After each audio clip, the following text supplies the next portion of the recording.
तुम जिसे महज एक खुशबू समझ रहे हो, वह दरअसल एक अदृश्य हथियार है, एक ऐसा हमला जिसके खिलाफ इंसान का दिमाग कभी कोई ढाल नहीं बना पाया। तुम्हें लगता है कि तुम अपनी बातों से, अपनी शक्ल से या अपनी महंगी घड़ी से किसी स्त्री को प्रभावित कर लोगे। ये तुम्हारी सबसे बड़ी भूल है।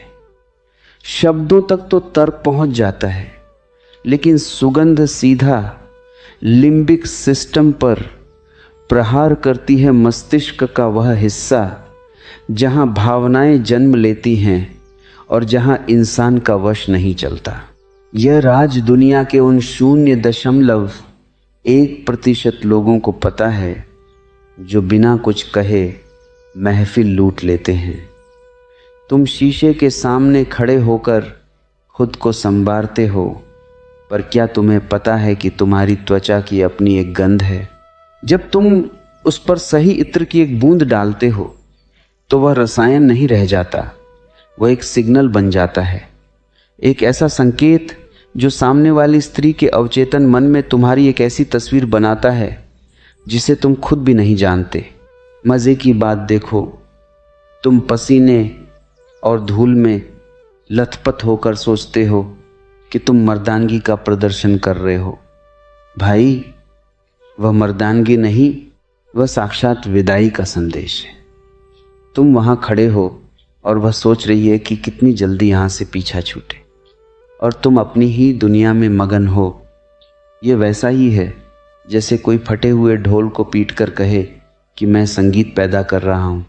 स्त्रियां गंध को लेकर पुरुषों से कहीं ज़्यादा संवेदनशील होती हैं। उनके पास एक बायोलॉजिकल रडार होता है। जब एक विशिष्ट, ठहरी हुई और रहस्यमयी सुगंध उन तक पहुंचती है तो उनके भीतर का सुरक्षा चक्र अपने आप गिर जाता है।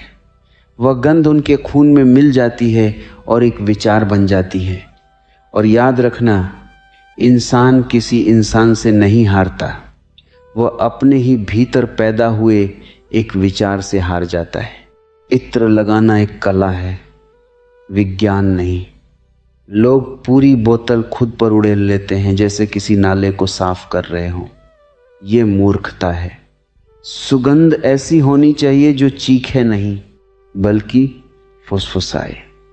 जब तुम किसी के पास से गुजरो तो उसे बस एक हल्का सा झोंका महसूस हो, एक ऐसा एहसास जो उसे यह सोचने पर मजबूर कर दे कि कुछ था जो बहुत गहरा था पर पकड़ में नहीं आया।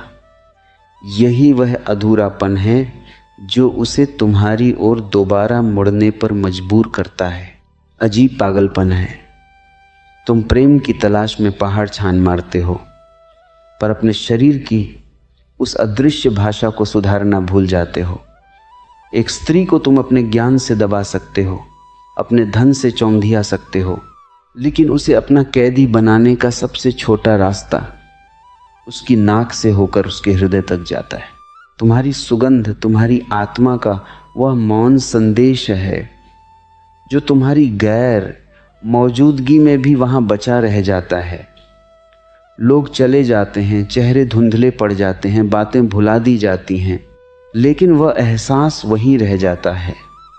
अगर वह सुगंध सम्मोहक है तो वह स्त्री तुम्हारी यादों की गुलाम हो जाएगी। वह खुद से पूछेगी कि आखिर इस आदमी में ऐसा क्या था। उसे जवाब नहीं मिलेगा, क्योंकि जवाब तो उस इत्र की उस बूंद में छिपा था जो तुमने बड़ी चालाकी से अपने पल्स पॉइंट्स पर लगाई थी। पशु जगत में कोई लव लेटर नहीं लिखे जाते, वहाँ सब कुछ गंध का खेल है। तुम भी उसी प्रकृति का हिस्सा हो, बस तुमने खुद को बहुत सभ्य मान लिया है। सभ्यता की परतों के नीचे आज भी वही आदिम इंसान है जो सुगंध से सम्मोहित होता है। तो अगली बार जब तुम किसी के सामने जाओ तो ये मत सोचना कि तुम्हारी जुबान क्या कहेगी, ये सोचना कि तुम्हारी सुगंध क्या संदेश भेज रही है। अगर वह सुगंध सही है तो तुम्हें एक शब्द भी बोलने की जरूरत नहीं पड़ेगी। वह खुद ब खुद तुम्हारी ओर खींची चली आएगी, जैसे कोई प्यासा पानी की तलाश में निकलता है। यह कोई जादू टोना नहीं है, ये तो बस अस्तित्व का एक अत्यंत गोपनीय और गहरा नियम है जिसे तुम आज जान गए हो।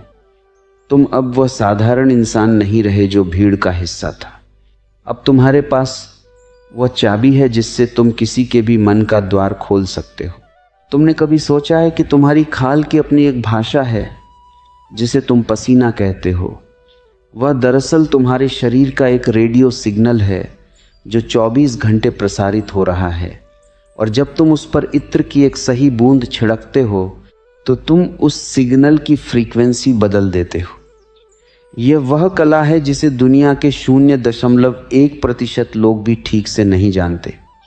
वे समझते हैं कि खुशबू बस नहाने का विकल्प है, पागलपन है। इत्र नहाना नहीं है, इत्र तो अदृश्य आवरण है।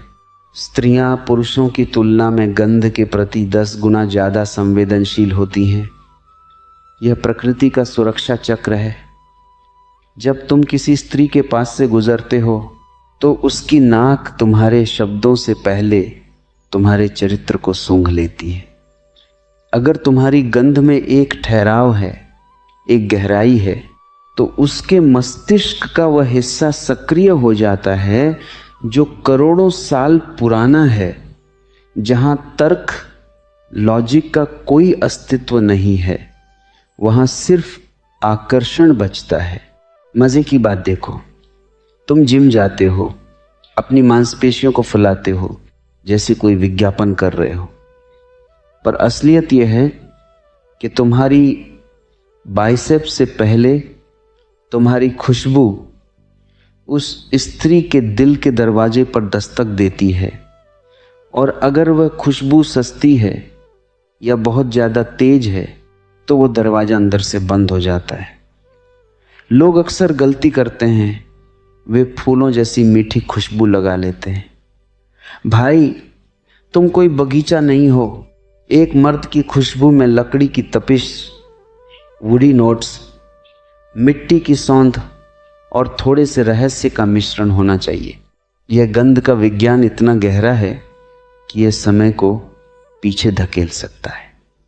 तुमने गौर किया होगा, कभी अचानक कोई खुशबू आती है और तुम्हें बचपन की कोई भूली हुई गली याद आ जाती है। खुशबू यादों की चाबी है। अगर तुम सही इत्र चुनते हो तो तुम उस स्त्री के दिमाग में एक परमानेंट फोल्डर बना लेते हो।